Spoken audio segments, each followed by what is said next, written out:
Et à ça, mais tu es donc convoqué, toi aussi? Convoqué. Mais oui. Il paraît qu'il y a un grand conseil de famille ce matin. Je ne sais pas ce qui leur est arrivé. Encore quelque histoire. Hein? Les voilà. Venez, grand-père. Qu'est-ce qu'il y a? Il paraît que c'est sérieux. Très sérieux. Ah, tu es là, toi. Est-ce que je suis tôt, maîtresse? Au fait, tu peux rester. Ce que j'ai à leur dire, tu le sais aussi bien que nous. C'est une chose terrible à laquelle nous pensons tous en nous-mêmes, et donc personne. Seulement, à cette heure, le temps presse. Et il faut que nous nous en expliquions une bonne fois. Je parie que c'est encore ton garçon dont il s'agit. Oui, Marc, tu as deviné. Il s'agit de mon enfant qui est en train de mourir. Ça vaut la peine qu'on en parle. Enfin, qu'est-ce que tu dis là? J'ai dit que notre enfant est en train de mourir, grand-père. Et je viens vous demander si tout bonnement nous allons le regarder passer comme cela sans rien faire. Mais enfin, qu'est-ce qu'il a? Il a que c'est au-dessus de ses forces de renoncer à son arlésienne. Il a que cette lutte l'épuise. Cet amour le tue. Tout ça ne nous dit pas de quoi il meurt. On meurt d'une pleurésie, d'un palan qui vous tombe sur la tête, emporté par un coup de mer. Mais que diable, un garçon de 20 ans, solidement amarré sur ses ancres, ne va pas se laisser glisser pour une contrariété d'amour. Ah, tu crois que Marc? Il faut venir en Camargue pour rencontrer encore ces superstitions-là. Écoutez ceci, sœurette. C'est la romance à la mode cet hiver à l'Alcazar arlésien. Heureusement qu'on ne meurt pas d'amour. Heureusement, oui, heureusement, qu'on ne meurt pas d'amour. Ça chante bien, les tonneaux vides. Ta chanson est une menteuse, Marc. Il y a des beaux 20 ans qui meurent d'amour. Et même le plus souvent, comme ils trouvent cette mort trop lente, ceux qui sont atteints de cet étrange mal se débarrassent de l'existence pour en avoir plutôt fini. Oh, est-ce possible, Rose? Tu crois que l'enfant... Il a la mort dans les yeux, je vous dis. Regardez-le bien, vous verrez. Moi, voilà 8 jours que je le surveille. J'ai fait mon lit dans sa chambre. Et la nuit, je me lève pour écouter. Croyez-vous que c'est vivre cela pour une mère? Tout le temps, je tremble. J'ai peur de tout pour lui. Les fusils, le puits, le grenier. D'abord, je vous préviens.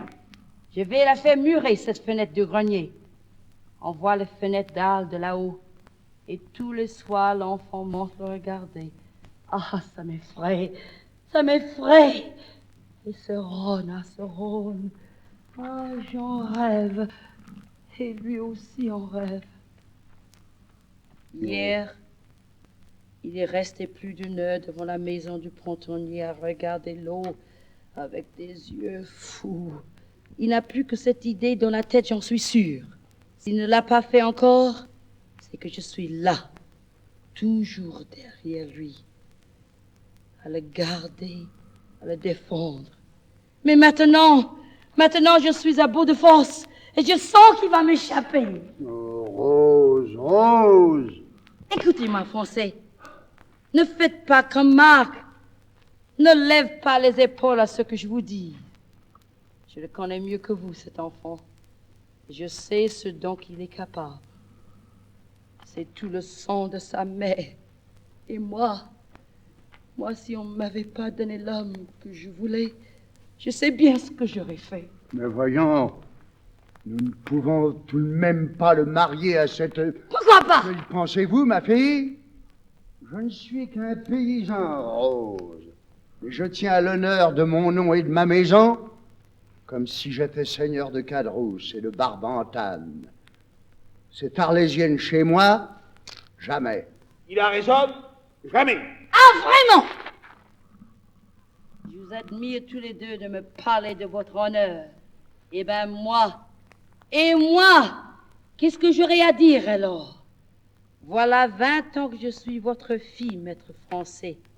Est-ce que vous avez jamais entendu une mauvaise parole sur mon compte? Pourrait-on trouver quelque part une femme plus honnête, plus fidèle à son devoir? Il faut bien que je vous le dise, puisque personne de vous y pense. Oh, Est-ce que mon âme, en mourant, n'a pas témoigné devant tous de ma sagesse et de ma loyauté? Et si moi, je consens à introduire cette drôlesse dans ma maison, à lui donner mon enfant, ce morceau de moi-même, à dire ma fille à ça, croyez-vous par hasard que ça me sera moins dur qu'à vous autres? Et pourtant, je suis prête à le faire, puisqu'il n'y a que ce moyen de le sauver. Votre mère, c'est l'enfer. Cet enfant-là, j'ai manqué mourir de lui en le mettant au monde. Puis il a été longtemps malade. À 15 ans, il m'a fait encore une grosse maladie. Je l'ai tiré du tout comme par miracle. Mais ce que j'ai tremblé, ce que j'ai passé de nuits blanches, les rides de mon front peuvent le dire. Et maintenant que j'en ai fait un homme, maintenant le voilà fort et si beau et si pur. Il ne songe plus que s'arracher la vie. Et pour le défendre contre lui-même, je suis obligée de veiller là, devant sa porte, comme quand il était tout petit. Ah, vraiment, il y a des fois que Dieu n'est pas raisonnable. Mais elle est à moi ta vie, méchant garçon. Je te l'ai donnée. Je te l'ai donnée 20 fois. Elle a été prise jour par jour dans la mienne. Sais-tu bien qu'il a fallu toute ma jeunesse pour te faire tes 20 ans? Et à présent, tu voudrais détruire mon ouvrage. Oh, oh, c'est vrai qu'il souffre bien aussi, le pauvre enfant. Son affreux amour le tient encore. Et j'étais folle de croire que quelqu'un pourrait le guérir. Il a du mal de sa mère, celui-là. Et que, comme les nôtres, ne savent aimer qu'une fois. Mais enfin, ce n'est pas de ma faute. Il ne faut pas m'en punir, voyons. Qu'est-ce que je pouvais faire de plus que j'ai fait? Je lui disais, prends-la, nous te la donnons. À moins d'aller la lui chercher moi-même. Si je savais où la prendre, seulement cette drôlesse, je la mènerais bien de force. Mais c'est trop tard. Elle est partie. Et c'est bien pour cela qu'il veut mourir. Oh, il veut mourir. Oh, comme c'est ingrat tout de même les enfants. Et moi aussi quand mon pauvre homme est mort. Et qu'il me tenait les mains en s'en allant. J'avais bien envie de partir avec lui. Et tu étais là, toi. Tu ne comprenais pas bien ce qui se passait. Mais tu avais peur et tu criais. Ah, dès ton premier cri, j'ai senti que la vie ne m'appartenait pas, que je n'avais pas le droit de partir. Alors, je t'ai pris dans mes bras, je t'ai souri, j'ai chanté pour t'endormir, le cœur gros de larmes, et quoique veuve pour toujours, aussitôt que j'ai pu, j'ai quitté mes coiffes noires pour ne pas attrister tes yeux d'enfant. Oh, ce que j'ai fait pour lui, il pourrait bien le faire pour moi maintenant. Oh, oh, les pauvres mères, comme nous sommes à plaindre. Nous donnons tout, on ne nous rend rien. Nous sommes les amantes qu'on délaisse toujours. Pourtant, nous ne nous trompons jamais, nous autres. Nous savons si bien vieillir. Voici le jour. Ce sera comme dans l'histoire du berger. Il s'est battu toute la nuit. Et puis au matin... Ah! C'est horrible! Quel réveil ils vont tous avoir ici? Mais ce n'est pas possible, je ne peux pas vivre. Tout le temps, je veux la voir dans les bras de cet homme. Il l'emporte, il la serre. Ah! Vision maudite! Je t'arracherai bien de mes yeux!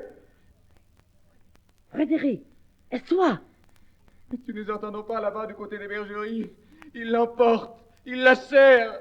Attendez-moi! Attendez-moi! Frédéric! Attendez-moi! Frédéric, mon enfant! Au nom du ciel! Au nom du ciel! Frédéric! Frédéric, ouvre-moi!